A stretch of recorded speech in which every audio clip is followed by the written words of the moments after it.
अभी भी। सुदामा थोड़ी और आगे बढ़े, और आगे बढ़े जब तो फिर पूछा कि सुशीला बताओ, फिर भी कोई विशेष बात कहनी है भगवान से, कोई विशेष, कोई महत्वपूर्ण, कोई तुम्हारी इच्छा हो तो कहो, बताओ, कह देंगे, शर्मो मत। जब सुशीला से बार बार सुदामा जी ने पूछा तो सुशीला कहती है, नाथ हम बार बार मना कर रहे हैं, आप बार बार पूछ रहे हो, आप बार बार पूछते जा रहे हो, हम बार बार मना करते जा रहे हैं। तो नाथ हम जानते हैं कि आप जानते हो कि हमारे अंदर अभी कुछ कामना है। तो नाथ द्वारिकाधीश के पास जा रहे हो तो उनसे केवल एक बात ही कह देना। क्या कहना है? उनसे कह देना कि नाथ आपने कहा ना कि वो आपसे छोटे हैं, आपने कहा कि आपसे वो छोटे हैं, इस नाते हमारे वो देवर लगे कन्हैया। तो नाथ केवल एक बात उनसे कह देना कि हे द्वारिकाधीश, आपने संसार में जितनी विपत्ति बनाई है, जितनी विपत्तियां बनाई हैं, सारी विपत्ति अपने भाभी के सर पर डाल देना। जितनी विपत्ति बनाई है सारी भाभी के सर पर डाल देना, और यदि विपत्ति कम हो तो और बना लेना, और बना करके नई विपत्ति भाभी के सर पर डाल देना।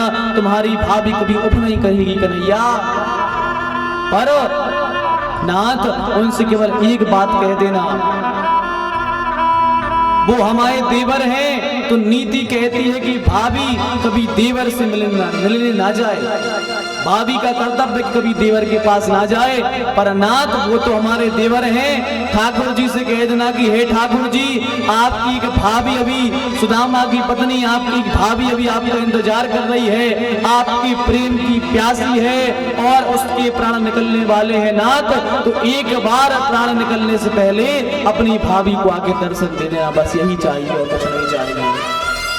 जब यह कहा सुदामा ने दोनों हाथ उठाए और कहा, धन्य है हे देवी, तुम धन्य हो, हे विधाता धन्य हो गए हम। अरे भगवान, आज हमने ऐसे कौन से पुण्य किए थे जिस कारण से हमें सुशीला जैसी पत्नी मिली है। अरे नाथ, हमने ऐसे कौन से पुण्य किए जो सुशीला जैसी पत्नी हमें आपने दी। भगवान, आपसे यही कामना करते हैं कि अब यदि कोई हमारा जन्म हो और जन्म के बाद में मनुष्य बनना पड़े तो भगवान हमें पत्नी सुशीला ही देना, हमें पत्नी केवल सुशीला ही देना। ये सुशीला के भाव हैं। सुदामा जी अब वहां से चले हैं, चलते जा रहे हैं सुदामा जी। सुदामा जी मन में सोच रहे हैं कि कन्हैया भी बड़ा हो गया होगा, उसका विवाह हो गया होगा। सुदामा जी मन में सोच रहे हैं हम ये पोटली लेके तो जा रहे हैं, पर ऐसा ना हो कि हमारा कृष्ण का स्वभाव तो हम जानते हैं पर उसकी पत्नी का स्वभाव नहीं जानते। ऐसा ना हो कि वह कहे कि देखो मित्र आया और ये 4 मुट्ठी चावल की भी इसके यहाँ नहीं थे, 4 जगह के चावल लेके आया है। सुदामा जी सोच रहे हैं यदि हम पहुंचेंगे तो पत्नी का उसका स्वभाव जान तो लेंगे कि पत्नी का स्वभाव कैसा है, और यदि स्वभाव में समझ में नहीं आया तो पोटली हम छिपा के वापस ले आएंगे, झूठ कह देंगे कि हम कुछ नहीं लाए। ऐसा कहते कहते सुदामा जी चले जा रहे हैं। चलते चलते सुदामा जी, अच्छा रास्ता पता नहीं है, सुदामा जी चलते चलते काशी पहुंच गए। वहां से पहुंचे तो वहां से चले तो अयोध्या पहुंच गए, वहां से चले तो वृंदावन पहुंच गए, क्योंकि रास्ता पता ही नहीं है सुदामा को। चलते चलते महाराज 3 महीने हो गए। आप विचार करो, भूखे प्यासे सुदामा जी भगवान का भजन करते हुए जा रहे हैं। 3 महीने हो गए चलते चलते, पर ना भूख की चिंता है ना प्यास की चिंता है, क्योंकि कृष्ण का प्रेम रूपी रस ऐसा है कि ये सारी भूख प्यास को अपने आप मिटा देता है। भूख लगती है, प्यास लगती है, जिंदगी अब उदास लगती है। भूख लगती है, प्यास लगती है, जिंदगी अब उदास लगती है। कैसे आऊं मैं द्वारिका तेरी, आस भी अब निराश लगती है। सुदामा जी कहते हैं कैसे आऊं कन्हैया आपकी नगरी में, बहुत दूर नगरी है ठाकुर जी आपकी, कैसे आए। 3 महीने चलते चलते हो गए सुदामा जी को। अच्छा, अब घटना क्या घटी, घटना जो है दोनों जगह एक सी घट रही है, घटना दोनों जगह एक सी घट रही है। सुदामा जी यहाँ चलते जा रहे हैं और वहां पर द्वारिकाधीश भोजन करके फ्री हुए हैं, मखमल के कंबल से हाथों को साफ कर रहे हैं, मखमल के कंबल से हाथ साफ कर रहे हैं भगवान। क्या हुआ कि आज सत्यभामा जी ने ठाकुर जी के लिए पुष्पों की सेज सजाई है, फूलों की सेज सजाई है सत्यभामा जी ने ठाकुर जी के लिए।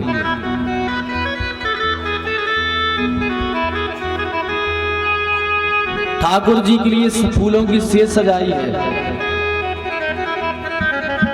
भगवान ने भोजन किए, हाथ साफ किए और आज भगवान फूलों की सेज पर शयन करने जा रहे हैं। लेकिन जैसे ही इस फूलों की सेज पर भगवान बैठे, एकदम से बैठे भगवान और तत्काल खड़े हो गए और कहा, देख सत्यभामा देख, इस फूलों की सेज में कांटे हैं। जैसे ये सुना सत्यभामा तत्काल सैन को दौड़ के आओ, अरे देख के नहीं बना सकते, कैसी सेज बनाई है, ठाकुर जी को कांटा चुभ गया, देख के नहीं बना सकते। नाना प्रकार के अनेकों बातें सुनाई सत्यभामा ने।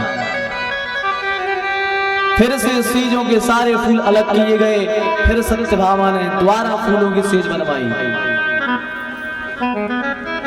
अब हुआ क्या कि सुदामा जी को चलते चलते एक पैर में कांटा लग गया, कांटा लगा सुदामा जी को और दर्द हो गया द्वारिकाधीश को। सुदामा जी चलते जा रहे हैं, चलते जा रहे हैं, इतने में सुदामा जी के दूसरे पैर में भी कांटा लग गया। यहाँ सुदामा जी के पैर में लगा कांटा, वहां दूसरी सेज भई तैयार। कन्हैया फिर से सेज पर बैठे, जैसे ही बैठे फिर खड़े हो गए। कहा सत्यभामा देख, अभी भी इस सेज में कांटे हैं, अभी भी इस सेज में कांटे हैं, मुझे चुभ रहे हैं। सत्यभामा घुटनों के बल बैठ गई और कहा कि नाथ, कांटे इस सेज में नहीं है नाथ, सेज में कोई भी कांटे नहीं है। आपका हमें लगता है कोई आपका भक्त, आपका प्राण प्यारा कोई भक्त दुखी है, कोई कष्ट में है आपका भक्त, फूलों में एक भी कांटे नहीं है नाथ। ठाकुर जी ने जब जैसे ध्यान लगा करके देखा तो सुदामा जी चले आ रहे हैं, सुदामा जी चले आ रहे हैं। किसी ने सुदामा से पूछा, क्यों सुदामा तुम्हें डर नहीं लग रहा है, रात हो गई है, रात हो गई है, डर नहीं लग रहा तुम्हें? अरे जंगल में चले जा रहे हो, कोई भालू शेर खा लेगा, फिर भालू शेर खा लेगा, तुम्हें डर नहीं लग रहा? तो सुदामा ने कहा कोई डर की बात नहीं है भैया। क्यों?